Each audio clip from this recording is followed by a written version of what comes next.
Nitsangana tamin'ny maty Kristy.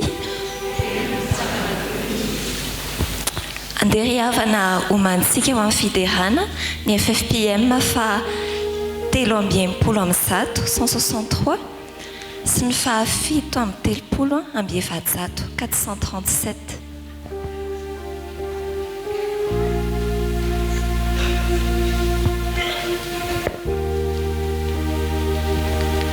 Ary andeha ataontsika eo mba masitsika ny perikopantsika androany en Matthieu toko fa 17 ny andininy fa 20. Mivaky toy izao zany amin'ny anaran'i Jesosy hoe ahoy Jesosy taminy noho ny fahakelezany finoanareo ihany. Fa lazaiko aminareo marina tokoa raha manana finoana ohatry ny voatsy nampiray azy ianareo ka hiteny amin'io tendrombohitra io hoe mifindra ery dia hifindra izy ary tsy hisy tsy ho hainareo atao. Resaka finoana mahafindra tendrombohitra toy izany ve ny finoanao riavana. Tsy voatery hoe ilay tendrombohitra ara-jeografika no resahana eto fa ilay tendrombohitra ny avina avopo, ilay tendrombohitra ny toetra ratsy, ilay tendrombohitra ny olana isan-karazany. Mahafindra tendrombohitra ve ny finoanao. Fa izay ilay finoana andrasan'ny Andriamantsika amin'ny mpanompony. Izay ilay finoana mbola hiderantsika azy fa afaka isika.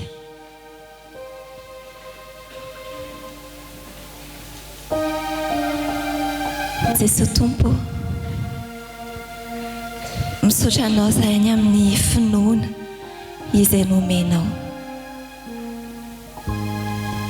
Misaotra anao izahay fa ianao tokoa no manome avy aminao izany.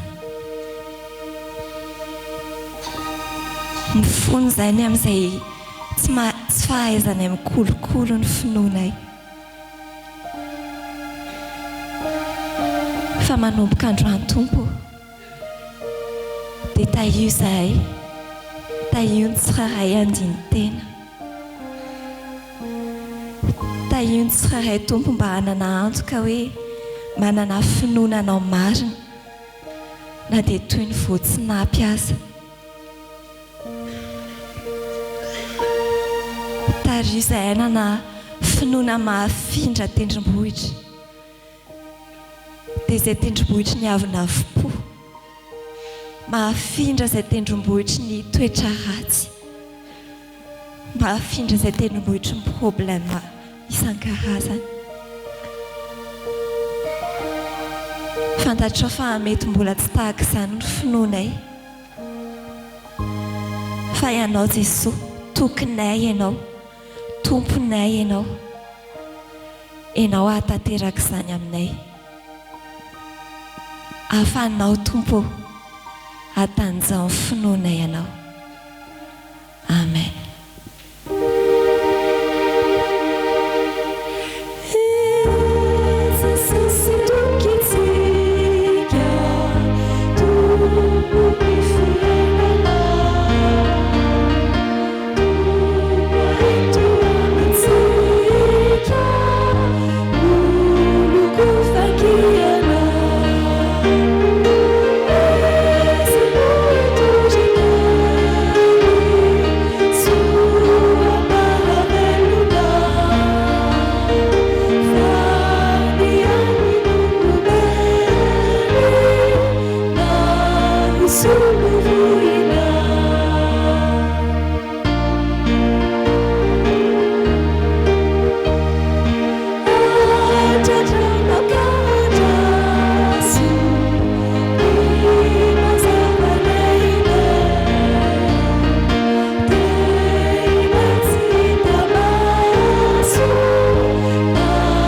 ho jerentsika eo amin'ny perikôpantsika androany any amin'ny asan'ny apôstôly. Asan'ny apôstôly toko 5 ny andininy 5:10. Mivaky toy izao zany amin'ny anaran'i Jesosy hoe ka dia nentiny teny an-dalambe aza marary ka napetra ny teny ambony farafara sy fandriana mba hisy ho azy ny tandindony Peterahay raha mandalo izy. Amen. Le hoe mba hisy ho azy ny tandindony Petera dia toy ny teny hoe sitrany ahay mba lalovan'ny aliko Petera dia ho sitrana. Ry havana mirefléter ny puissance an'Andriamanitra ve ny fiainanao, ahitana taratra ny herin'Andriamanitra ve ny fiainanao. Toy izany marina ny fiainanao dia ho tonga fitahiana ho an'ny hafa. Taontsika mbola hidera ilay tompontsika.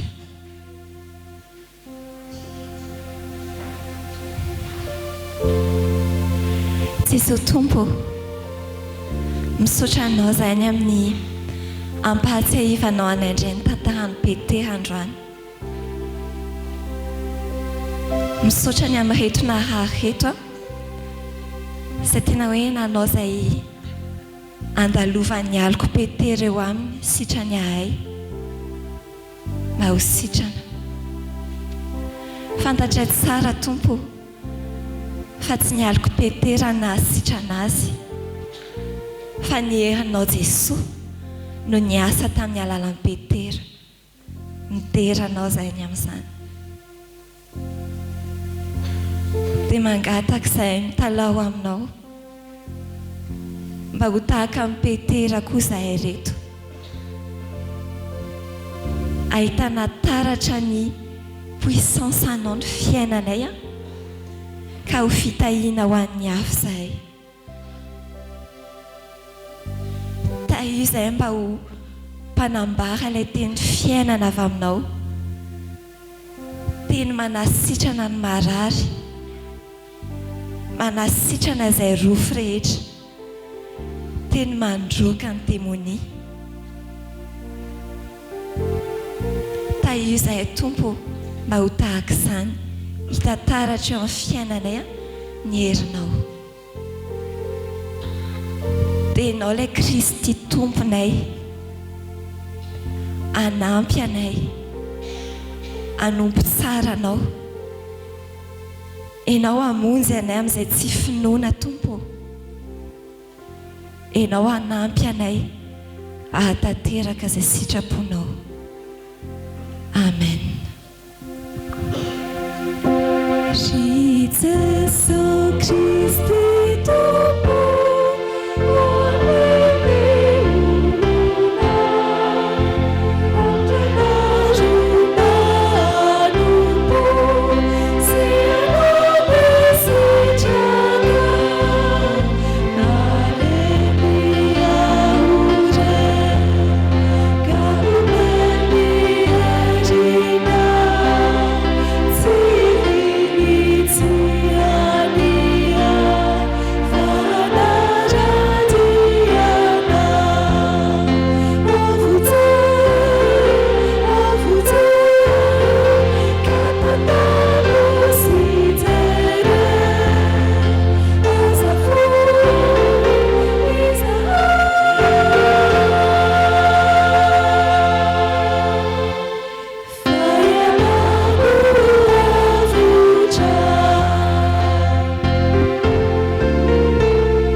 atao amintsika ny fiadanany. Amen. Anio alahady fa 3 volana Jolay taona 2020 alahady fa 3 manaraka ny Trinité ibanjinantsika loha hevitra vaovao manao hoe iorenana amin'ny finoana ny fanompoana. Riavana malala ho amin'ny Tompo ho aminareo any ny fahasoavana sy ny fiadanana avy amin'Andriamanitra raintsika tsy Jesosy Kristy Tompo. Amen. Aoka hitsangana ny fiangonana. Ho fisaorana sy fideranan'Andriamanitra dia ndeha hiaraka anao ankira ny salamo isika.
Dia hivavaka-tsika riavana.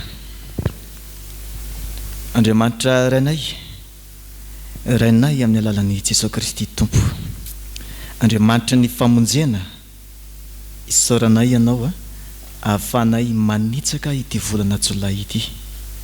Isaoranay ianao nitahiranay nandritra ny herinandro iny. Isaoranay ianao satria velonaina mbola afaka iona aminao aty amin'ny tempolinao izahay.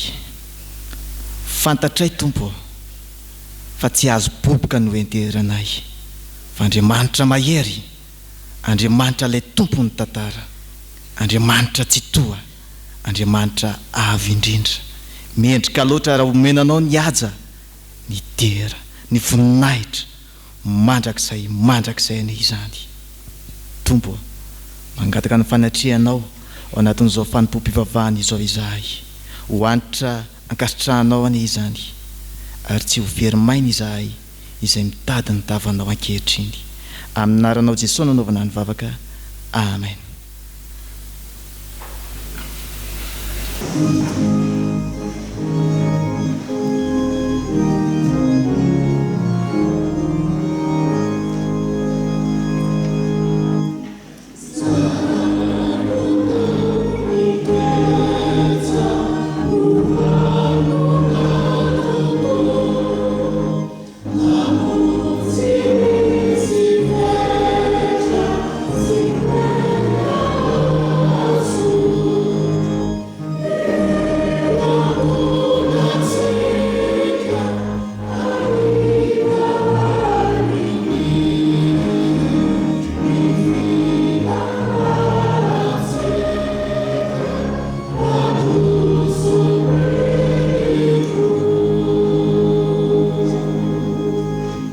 Vavakitsika.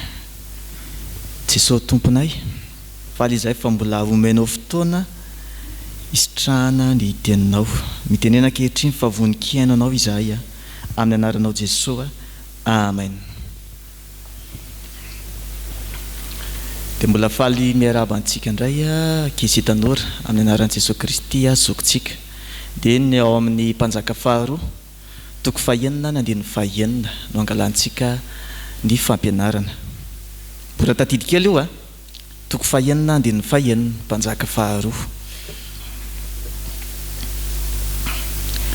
Rehefa hitantsika izany dia ndeha rahantsika mamaky amin'ny anaran'ny Tompo manao hoe aroy ny lehilahin'Andriamanitra taiza ny nalatsany dia natorony azy izay nalatsany, ary elisana napaka azo ka natsipony teo dia nitsikafina ilay lela famaky. Amen. Tantara anankiray izay miavaka ao anatin'ny Baiboly izy ity ahitana fahakakana izay miavaka ihany koa. Dia hainareo hoe ity sary ity, tsy haiko somary kelikely ihany ilay sary, miaraka mahita daholo tsika. Sarina ino izy io? Famaky. Dia ho an'izay tsy mahafantatra dia ity natao hoe lelam-pamaky dia vita amin'ny vy izy io, dia mivy mitsingevana ambonin'ny rano. Akoatra ny sambo moa zany nefa misy teknika hafa fa amin'ny ankapobeny iny lelam-pamaky iny tonga dia miletika iny raha hoe sendra anaty rano. Zao manko le tantarany zavatra niseho teto. Andeha hikapa hazo Elisy misy mpanompony hafa ihany koa. Nikapa le mpanompo anankiray dia latsaka tany anaty rano le izy, dia lelam-pamaky io zany. Dia indrisony fa hoe nindramo iny ry tompoka. Dia nanontany an'izay Elisy fa taiza nilatsany e? Dia natorony dia tatsy. Dia nanapaka tabakazo kely Elisy dia natsipony teo. Dia ny zavatra nitranga ilay lelam-pamaky efa niletika iny dia indro fa nipoitra nitsingevana indray. Dia fahakakana zany fahakakana be zany hoe manohitra ny lalan'ny natiora mihitsy zany. Dia mety antany tentsika hoe zany zavatra zany ve dia ilaina fahakakana? Resaka famaky fa maninona raha nilomahany tao fotsiny, fa maninona raha nisitrika tao fotsiny dia nalainy zany. Azo natao tsara mihitsy zany ry havana, fa misy hafatra goavana izay tian'Andriamanitra ampitaina tamin'izany fotoana izany. Fa ampitaina ihany koa ho antsika. Dia inona le hafatra nasehon'i Jehovah tamin'ireo mpanompon'ireo? Fa le Tompo Andriamanitra izay vavahana dia azo itokiana amin'ny zavatra kely, izay zavatra mety tsy eritreretintsika mihitsy, hatramin'izay zavatra goavambe izay mety hoe tanjona tiantsika ho tratrarina. Mety hisy fotoana manko ianao andalo eo amin'ny fiainana hoe zany koa ve dia ampidiran'Andriamanitra eo amin'ny fiainana e? Fa avelao Andriamanitra hitsy, fa hatramin'ny zavatra kely indrindra eo amin'ny fiainana, hatramin'ny zavatra bitika indrindra, afaka miantsehatra miditra amin'izany ny tompo Andriamanitra. Ho antsika izay hanala fanadinana amin'ity herinandro ity dia mety eritreritrintsika hoe izany zavatra nefa mandeha ho azy, fa mety hoe zavatra bitika izy eo anatriantsika, fa apetraho amin'ny tompo Andriamanitra, afaka miditra amin'ny zavatra bitika amintsika Andriamanitra. Fa ho antsika izay mety hoe kay ahoana ny fomba aizako an'ity, ty vo vitako ty examen ty, zavatra goavana koa zany, fa andeha apetrakantsika amin'ny tompo Andriamanitra. Tato ato dia hoe sakoroka, izay moa ilay fitenin'ny tanora azy, tena hoe ndrohatra daholo ny olona na miresaka hoe olano ny solika tamin'ny farany herinandro teo, dia niazakazaka daholo ny olona kena tondatsantsi naka zay ihany. Dia teo ihany koa no fitaintainana resaka hoe fiakarany vidim-piainana zany, dia mba ahoana ihany koa zany ny resaka firiany fitateram-bahoaka, ao daholo zany rehetra ihany. Dia aoko moa zany zay eritreritra mba hanao fialan-tsasatra, dia tsy hanao fialan-tsasatra indray antsika amin'ity fa hiakatra ny viditsolika. Ry havana malalao amin'ny tompo naseho an'Andriamanitra fa afaka miditra antsehatra amin'ny fiainantsika ny tompo amin'ny zavatra atao hoe bitika indrindra eo amin'ny fiainantsika, amin'ny zavatra tsy eritreretintsika, afaka manome fahagagana amin'ny fiainantsika ny tompo. Eny, afaka miantsehatra ihany koa zay amin'ny zavatra izay goavana be. Dia iny zay dia fiainana mandrakizay. Ho tody ihany ianao ry havana, angatahany tompo aminao dia finoana marina, finoana mafy, finoana an' Jesosy Kristy. Finoana amin'iza hoe finoana an' Jesosy Kristy. Eny, na amin'ny zavatra kely indrindra hatramin'ny zavatra goavana indrindra eo amin'ny fiainanao, aveloha Jesosy hiditra eo amin'ny fiainanao. Amen. Dia ndeha fieritsika ilay atao hoe tsinjery teo amin'ny anaran'ny tompo. Aroy ny lehilahy an'Andriamanitra, taizany nalatsahany, dia natoriny azy izay nalatsahany, ary elisana napakazo ka natsibony teo, dia nitsikafina lehilahy lafamaky. Aiza nahitantsika an'izay? Mpanjaka faharoa toko fahaenina andininy fahaenina. Vavakintsika. Tompo, aza vela iozongozona ny finoanay na inona ny zava-misy eo amin'ny fiainanay, fa ampio izahay, atoky anao hatrany amin'ny anaran'i Jesosy. Amen.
Iara hivavaka isika tompoko, ray eo saotranao zahay noho izao fotoana ahafahanay mihaino ny teninao izao indray.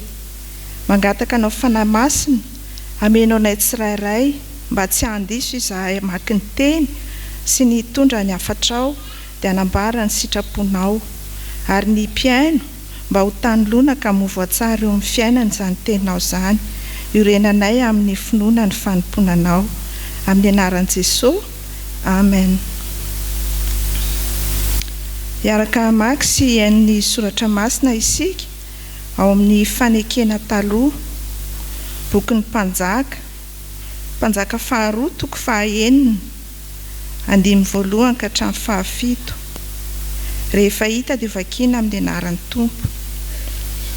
Aroy ny zanaky ny mpaminany tamin'ny Elisa, indro tsy omby anay ny toerana izay hitoeranay eto aminao. Masina ianao, aoka hakany Jordany izahay, ka samy haka hazo iray avy any, dia hanao trano anay any mba hitoeranay.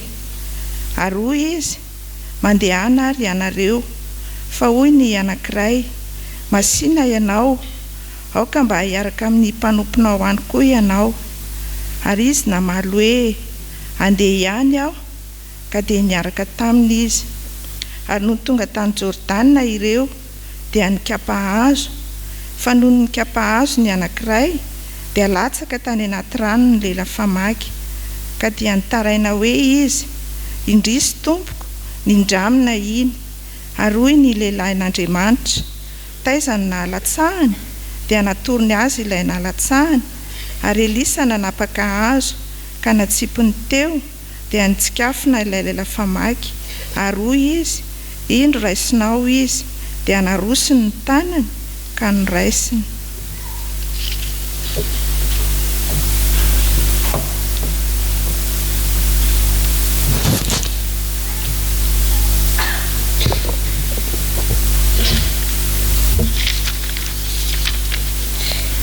Hotohizantsika amin'ny famakiana ny soratra masina ao amin'ny fanekena vaovao. Filazana tsara araka amin'ny Matio, toko 7:20, 5:4 ka hatramin'ny 20. Ary hofaranantsika amin'ny famakiana ny soratra masina ao amin'ny boky ny asan'ny apôstôly, toko 10, 2:20 ka hatramin'ny 9:20. Rehefa hita dia hovakiana amin'ny anaran'ny Tompo. Ary rehefa tonga teo amin'ny vahoaka izy ireo, nisy lehilahy anankiray nanantona an'i Jesoa dia nandohalika teo anatrehany ka nanao hoe, Tompoko, mamindrafo amin'ny zanako lahy, fa marary ny andro be izy ka mahantra tokoa, fa matetika izy mianjera ao amin'ny afo ary matetika ao amin'ny rano, ary nitondra azy tamin'ny mpianatra ao aho fa tsy nahay nahasitrana azy izy. Ary Jesoa namaly ka nanao hoe, ry taranaka tsy mino sady efa mivadika, mandra-pahoviana ny toerako aminareo, mandra-pahoviana no andeferako aminareo, eto aty amiko izy. Ary niteny mafy azy Jesoa dia nivoaka tamin'ny demonia ka sitrana ilay zazalahy tamin'izay oro izay. Dia nakaon Jesoa mangingina ny mpianatra ka nanao hoe, nahoana izay no tsy navoaka azy? Ary hoy Jesoa taminy, noho ny ankelezan'ny finoanareo ihany, fa lazaiko aminareo marina tokoa, raha manana finoana ohatry ny voatsin'ampy iray azy ianareo ka hiteny amin'io tendrombohitra io hoe mifindray iry dia hifindra izy, ary tsy ho hainareo atao. Ary ny tanan'ny apôstôly nanaovana famantarana sy fahagagana maro teo amin'ny vahoaka.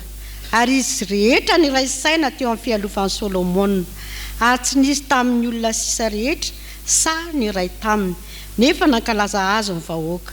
Ary vao maika nisy olona maro koa na lahy na vavy izay niny Tompo nanampoisany, ka dia nentiny teny an-dalambe aza ny marary ka napetrany teny ambony farafara sy fandriana, mba izy ho azo nitandidin'ny Petera hay raha mandalo izy.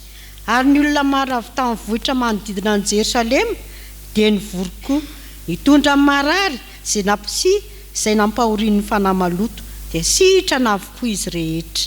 Amen.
mbola hitombo sy iorina ao anatintsika ny ry havana ny fahasoavana ambam-piadanana amin'ny alalan'i Jesosy Kristy tompontsika. Mpanjaka faharoa toko fahaenina andininy voalohany hatramin'ny fahafito. Mpanjaka faharoa toko fahaenina andininy voalohany hatramin'ny fahafito.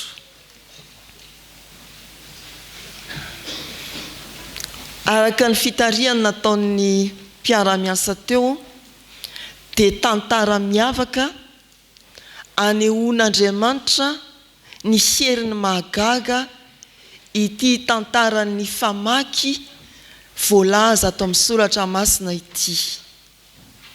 Ny lelam-pamaky latsaka anaty rano tonga mitsikafina. Iorenana amin'ny finoana ny fanompoana. Iorenana amin'ny finoana ny fanompoana. Izany indray no lohahevitra banjintsika Fjkm amin'ity volana Jolay ity. Ao amin'ny fanompoana no iorenantsika bebe kokoa amin'ny finoana. Ireto zavatra efatra ireto ry havana no avotratsika amin'izany atao hoe fiangonana tena manompo ary miorina amin'ny finoana. Ny voalohany, ny fiangonana tena manompo an'Andriamanitra dia fiangonana mihitatra, mitombo. Voalaza eo amin'ny andininy fahaenina, toko fahaenina, ny andininy voalohany, hoy ny zanaky ny mpaminany: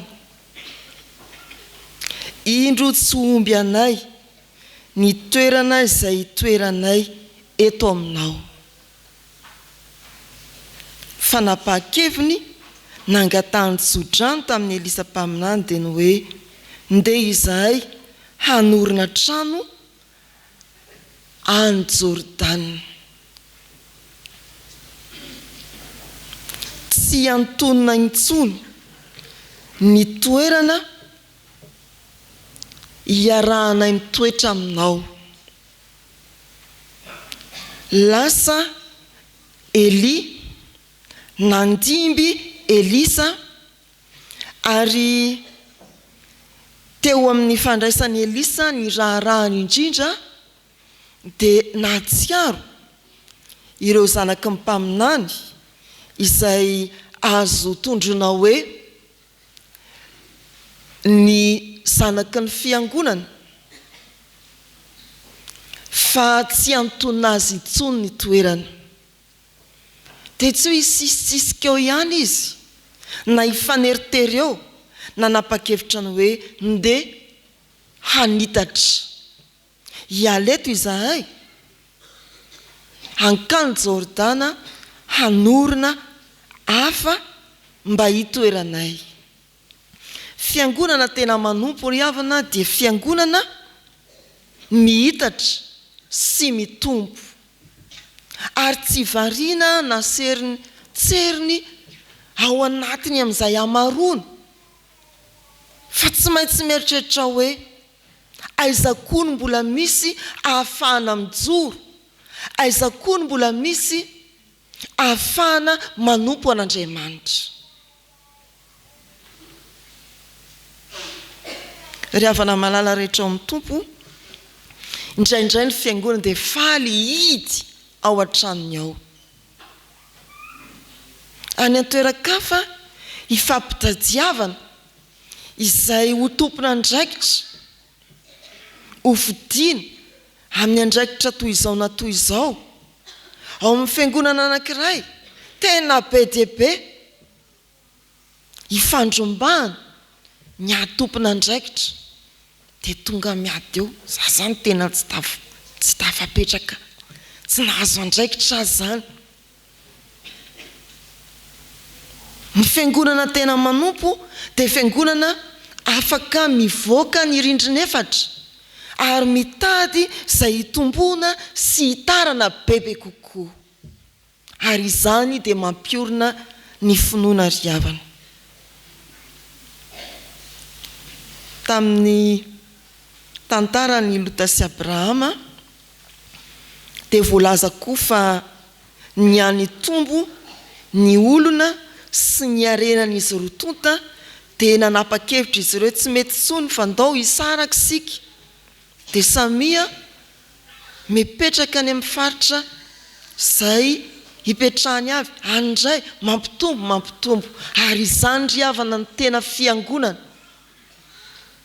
te hanitatra, te hitombo hatrany. Ny fiangonana tena manompo ary iorina bebe koa amin'ny finoana dia fiangonana mihitatra, mitombo, tsy arakisa ihany fa mitoerana koa. Tsy omby anay ny toerana izay toeranay eto aminao. Ny faharoa, ny toerana izay itodiana reto zanaky ny mpaminany reto dia any Jordana. Ny andininy faharoa, masina ianao aoka ankany Jordana izahay ka samy aka azo iray avy ihany dia anao trano anay any mba hitoeranay. Nahazo tso-drano tamin'ny Elisa reto zanaky ny mpaminany. Jordana riavana dia ilay ony ny ampitany ny zanak'Israely ho any amin'ny tany Kanana. Ary amin'ny fampianaran'ny soratra masina izany Jordana izany dia endriky ny fiovam-piainana manomboka eo amin'ny batisa. Tena hoe fanavaozam-panoloran-tena. Ny fiangonana tena manompo dia fiangonana manavao hatrany ny fanoloran-tenany, tsy hoe mitatra fotsiny fa tena manavao ny fanoloran-tenany hatrany. Tsy hoe lasa dia mandeha ho azy sisa ny fiainana, lasa ampahazarana. Tsy tadiditsony zany hoe niara-maty tamin'i Kristy teo amin'ny batisa ary miara-belona aminy amin'ny fahamarinana,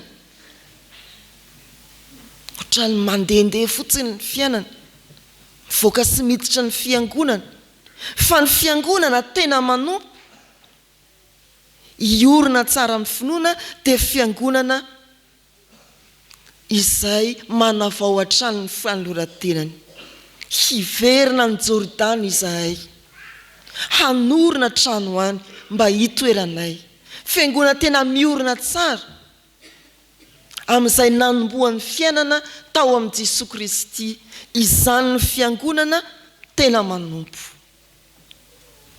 Ny fahatelo, ny fiangonana tena manompo dia fiangonana mitady ny sitrapon'Andriamanitra ary tsy mahay miaina raha tsy miaraka amin'Andriamanitra. Ilay fierana dia tena fitadiavana. Fierana tamin'ny Elisa mpaminany, tena fitadiavana ny hevitry ny mpaminany. Andeha zahay. Mety ve ny andihananay? Mandehany ianareo. Fa tsy vitan'izany. Eo amin'ny andinin'ny fahatelo, okarenao mba hiaraka aminay, mba hoany koa ianao. Dia hoy Elisa, andeha aho. Ny fiangonana tena manompo riavana dia tsy fiangonana mandeha amin'ny saim-patany na mizotra amin'izay sitraky ny fony na mandeha irery, fa tena fiangonana mikatsaka trany ny sitrapon'Andriamanitra ary mahatsiaro fa tsy afaka andeha irery raha tsy eo Andriamanitra. Elisa lay mpaminany dia misolo tena an'Andriamanitra. Misy ny fiangonana entan'ny hafanampo, na ny kristiana tsirairay na ny tompon'andraikitra amin'ny fiangonana entan'ny hafanampo, dia manao zavatra tsy ampiheverana, tsy nisy fampierana. Mety ny ataontsika anao an'izao kosa moa ve inany tsy mampety an'izany rery ray aman-dreny mpitandrina, ka inona ny andrarananay amin'izany? Zanak'Israely nisy fotoana rehefa andeha hiady izy dia tena manontany an'Andriamanitra, fa misy koa fotoana andianany miady entiny hafanam-po fotsiny, tsy miera, tsy manontany an'Andriamanitra, lasa vokany resy anady. Ny fiangonana tena manompo an'Andriamanitra dia fiangonana mitady hatrany ny sitrapon'Andriamanitra ary miangavy an'Andriamanitra mba hiaraka aminy. Dia tsaroantsika izany tantaran'i Petera rehefa hosamborina tao an-tsahan'i Getsemane i Jesosy, dia izao no nataony hoe amely amin'ny sabatra va izahay. Petera moa ilay mpianatra somary mailamailaka, indray izy mailamailaka amin'ahy, tsy entiny hafanam-po. Amely amin'ny sabatra ve izahay, sady manontany ihany maninona? Kapa ny sofin'ilay miaramila anankiray, dia iza ny sahirana? Jesosy ihany ny sahirana nametraka ny sofin'ilay olona teo. Izany koa isika fiangonana ry havana, indraindray rehefa entiny hafanam-po tahaka ny zanak'Israely te hiady, dia miroso avy hatrany, tsy misalasala, mandeha amin'izay sitrapontsika sy saim-pantatsika, tsy manontany na maka ny hevitr'Andriamanitra. Tahaka ny Petera entiny hafanam-po dia mampiasa ny sabatra, sady mody manontany, miserana vao manao mba ilalana. Fa ny fiainanao manokana koa dia mety ho tahaka izany. Eo amin'ny kion-dalana anankiray ianao anapa-kevitra, sahirana dia sahirana. Andriamanitra vao mamaly vavaka araka ny eritreritrao, dia lasa ianao mandeha amin'izay sitraponao. Eny an-dalana eny vao misalasala, napotraka, na koa tereny ny sitrapon'Andriamanitra, iverina manao tsy hany fa aty. Fiangonana tena manompo dia fiangonana mifandray tsy tapaka amin'Andriamanitra ka mitady ny sitrapon'Andriamanitra ary manaiky ny fiarahan'Andriamanitra aminy. Sao fiangonana efa mandeha amin'ny sitrapontsika isika, sao kristianina efa mandeha rery isika, fa tsy alohavan'Andriamanitra ao amin'i Jesosy ilay lalana sy fahamarinana intsony. Ny fahaefatra, fiangonana tena manompo ary miorina amin'ny finoana dia fiangonana miantehitra amin'ny herin'Andriamanitra. Tsy hoe miaraka amin'Andriamanitra fotsiny, dia eto ianao Andriamanitra kaviana akavanana, fa tena hianteheran'Andriamanitra, mitehina amin'ny herin'Andriamanitra. Rehefa latsaka tany anaty rano ny lela-pamaky, dia olay nitazona ny famaky, olona anankiray, nindraminy iny e. Fa nankaiza ny famakinao? Taiza ny nalatsahany? Dia natorony, nalatsahany, dia napakary ny Elisa. Tsy afa nanohy ny asa intsony ity anankiray very lela-pamaky tany anaty rano. Dia niraviravy tanana izy, nindraminy iny, inona tsony moa no azo atao? Fa ao anatin'izay Andriamanitra dia niditra an-tsehatra tamin'ny alalan'ny Elisa mpaminany, namerina ny lela-pamaky taminy. Tsy miantehitra amin'ny herin'ny tenany ny fiangonana amin'izay fitaovana eo am-pelantanany, fa tsy maintsy ahatsiaro ny hoe ny herin'Andriamanitra no entina manompo, ny herin'Andriamanitra no entina mamita ny fikasana. Izany ry havana ny fiangonana manompo an'Andriamanitra. Latsaka ny lelam-pamaky tanampolo ny mpanao trano verievitra veriery tsy nahita anaovana na inona intsony fa io Andriamanitra mane ny heriny azy anteherana tsara amin'ny fotoana rehetra amin'ny zava-mitranga tsy eritreretina ao akory dia mafisina ny afatra tao amin'ny 10 minitra tao indrindra ho an'ny mpanala fanadinana aiza ny famakinao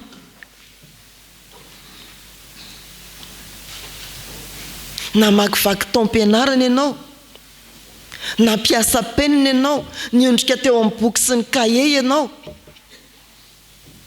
tsy maintsy avelany reny fa tsy azo rongorongona any amin'ny efitrano fanalana fanadinana ianao sisa fa tsy ianao irery fa ianao sy lay Andriamanitra nay amin'ny fomba mahagaga sy amin'ny heriny tsy takatry ny saina mampakatra ny lelam-pamaky eny ambonin'ny rano raha ny lalàna ny lanja miditra ny entana loi de pesanteur zavatra mavesatra dia tsy misy hoe nitsingevan'izany efa fizika ambony be mihitsy hoe fiaramanidina vy be iny lasa niakatra fa rehefa raizazo eto dia tonga dia latsaka fa tena mifanohitra amin'izany misy zavatra mihoatra ny fahaizantsika olombelona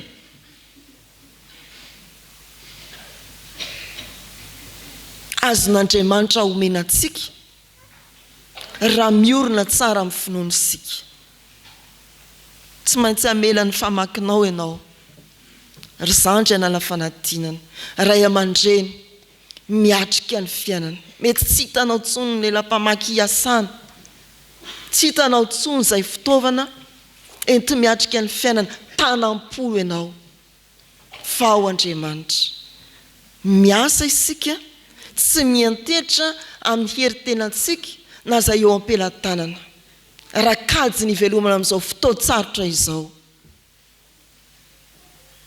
dia mivoaka mihiba daholo ny kajy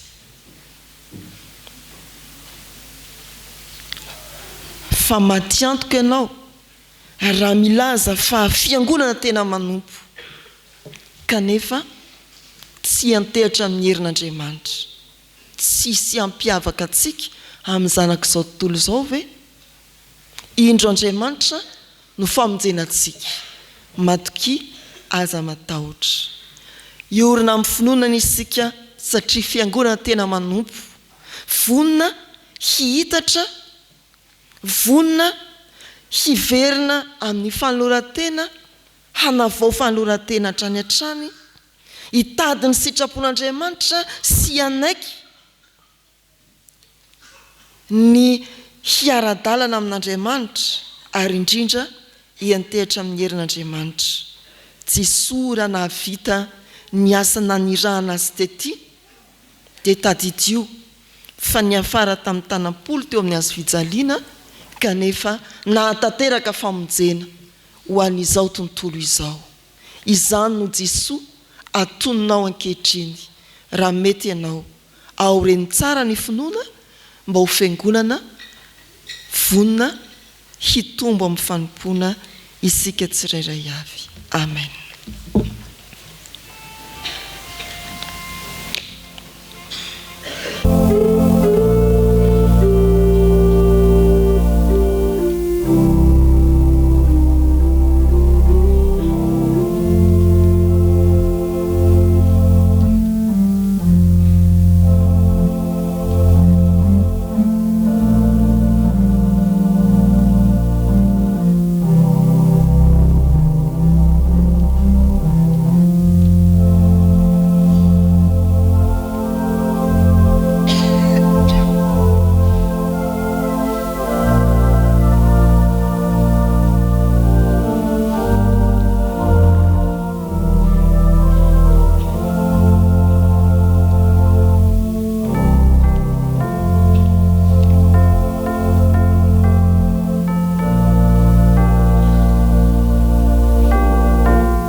dia arika vavakantsika ry havana. Ray malala tsy tia anisan'izay resy anady izahay fa tia hivoaka mpandresy ao aminao tsy izao tompo. Tsy tia ho isan'izay mora kivy koa izahay tompo fa tia hitraka mandrakariva hibanjona anao. Tia anisan'izay ahomo izay indrindrandrindra ihany koa amin'ny asa fanompoana, amin'ny fitoriana filazahany tsara, amin'ny fanitarana ny fiangonana. Ka tompo ifonanay ny amin'ny finteherana ny herinay manokana raha natateraka n'ireny asa ireny. Ifonanay ny amin'ny andehananay fotsiny amin'izao fa tsy mba nanontany anao dia amin'ny androm-piainanay. Dia ifonanay tompo ny amin'izay fiteny, ny amin'izay fihetsika, ny amin'ny asa atao tsy manangatahana lalana fa aminao, na ihany koa nentina fanampo-be loatra. Ifonanay ireny Jesosy fa ny angatahanay dia mba ny fomba anao mandrakariva ahafahanay tena tafavoaka. Mba ho tafavoaka amin'izay ady atrehanay rehetra, mba ho tafavoaka mba ho toto-tsaoma tsara amin'izany fiainana mandrakizay zany, mba ihany koa ahomby ny fitoriana, ny asa fanompoana. Dia mombanay tompo mamindrafo aminay amin'ireo zavatra rehetra izay nandratra ny fonao, ireo zavatra rehetra izay nandratra ny fony manodidina anay, ny rahalahinay. Dia ho aminay anie Jesosy ny famindramponao, aminaranao nanaovana ny vavaka. Amen.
Ry havana, ho antsika izay naiky tokoa ny fahotantsika teo anatrehan'ny tompo, ary ny bebaka marina tokoa mitsangana andreny teny somafaly atolotra ny tompo antsika ho famelana ny helitsika. Fa hoy ny tompo satria ninoanatra ianao ka nanetry tena teo anatrehako, izaho efa niaindro. Mankanesa ty ampika ianareo rehetra izay miasa fatratra sy mavietratrentana, fa izao no hanome anareo fitsaharana. Aza matahotra, mino fotsiny ihany izay mino ny zanaka no manana fiainana mandrakizay. Voavelany elikareo noho ny anaran'ny masina. Alleluia, amen.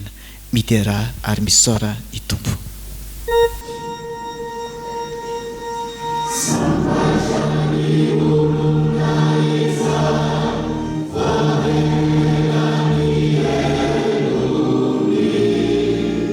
See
Antsika izay voavela helika dia ndeha ambarantsika ampabe maso ny finoantsika ariky ny fanekem-pinoana larana voalohany izay manao hoe mihinan'Andriamanitra ray tsy tompanao lanitra sy ny tany ao ary mihinan Jesosy Kristy zanalahina tokony tompontsika izay nitoritoronina tamin'ny fanahy masina nateraky Maria Virjiny nijalina napapoty Pilato nombona tamin'ny hazo fijaliana mahatika nalevina nidina tana fiainantsika nitsangana tamin'ny maty tamin'ny andro fahatelo niakatra ho any an-danitra mipetraka eo kavan'Andriamanitra ray tsy toa avy any ny avin'ny tsara ny velona sy ny maty mino ny fanahy masina ao ny fiangonana masina maneran'izao tontolo izao ny fiambonan'olona masina ny famelan-kelika ny fitsanganan'ny tena maty ary ny fiainana mandrakizay. Amen.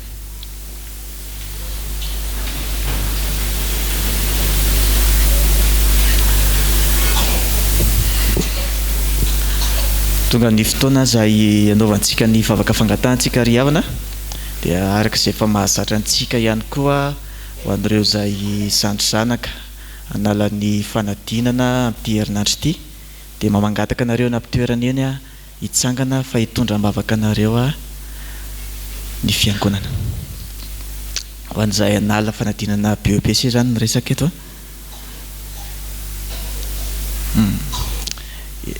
eny tompoko dia ary vavakantsika ry havana ny teninao dia ny tenanay mandrakariva tompo ary fantatra izany fa anolo-tsaina anay ianao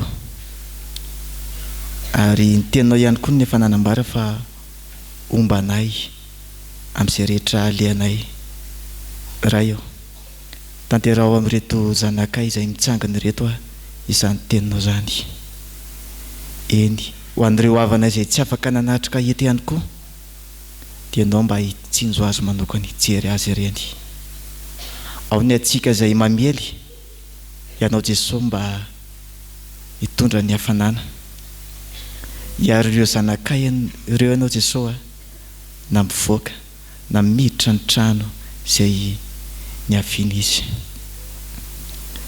dia mba avomy tokoa izy ao amin'izany fanadinana hatrehany izany mivavaka ihany koa izay tompo ho an'ny isy atokantrano mba ho ankonana feno fifandraisana aminao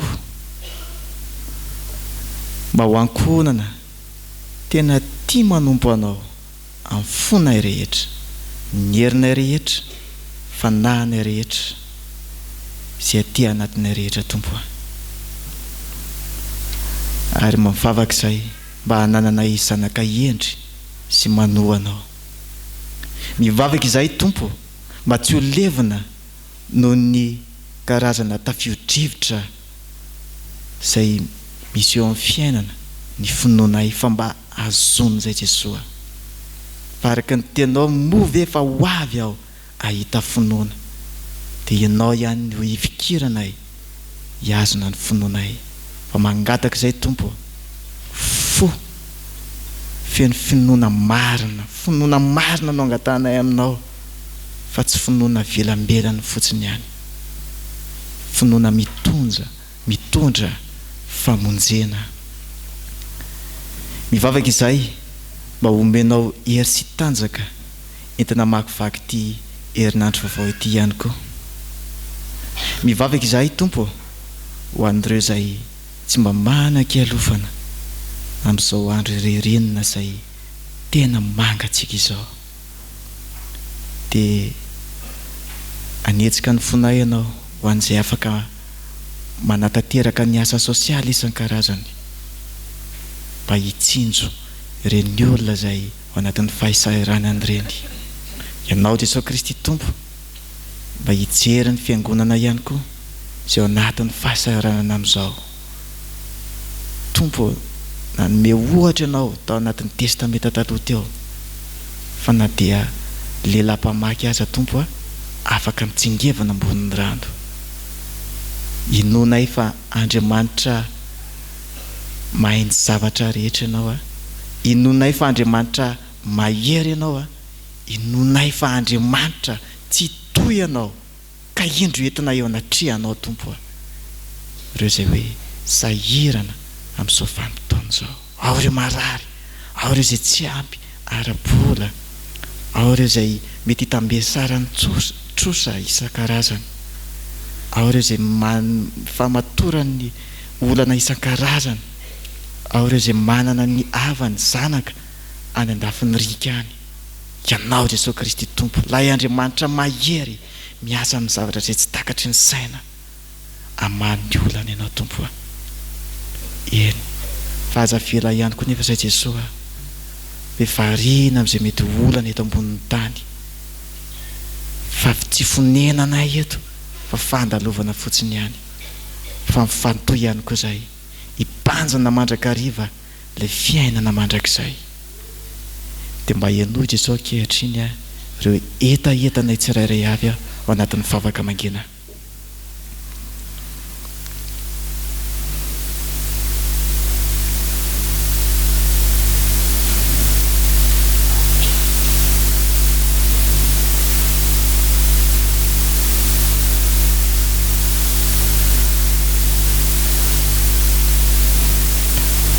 Misaotra tompo, misaotra fa fantatray fa mihaino mivavaka ianao.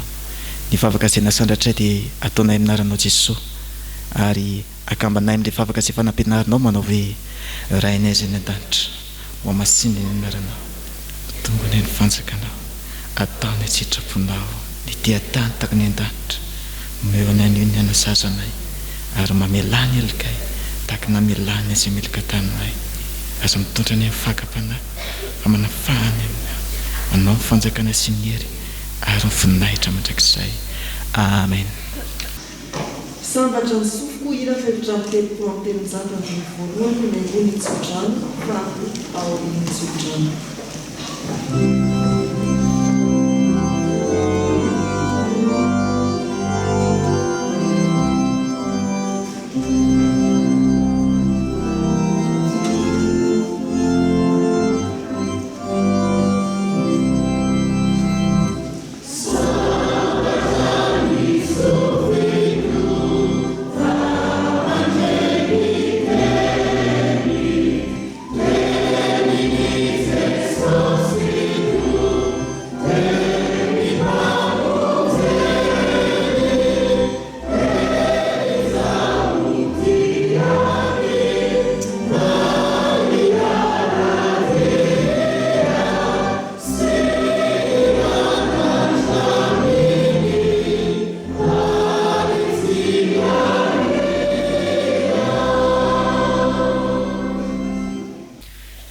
Tanterahan'ny tompo amintsika ane ny tsodrano izay tononona amin'ny anarany.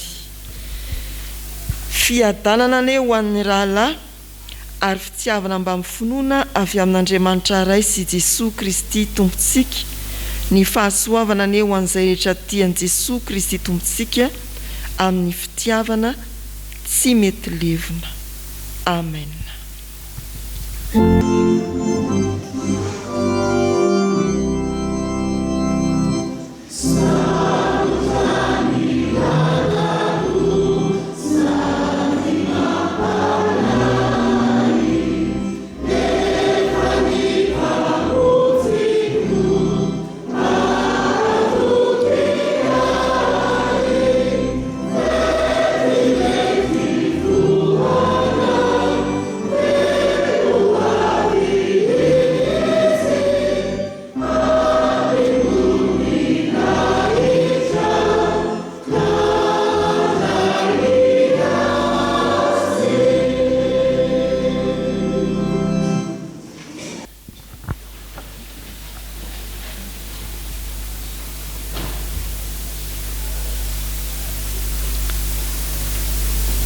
Ho an'Andriamanitra irerianany ny voninahitra amin'ny anaran'ny Ray sy ny Zanaka ary ny fanahy masina. Amen.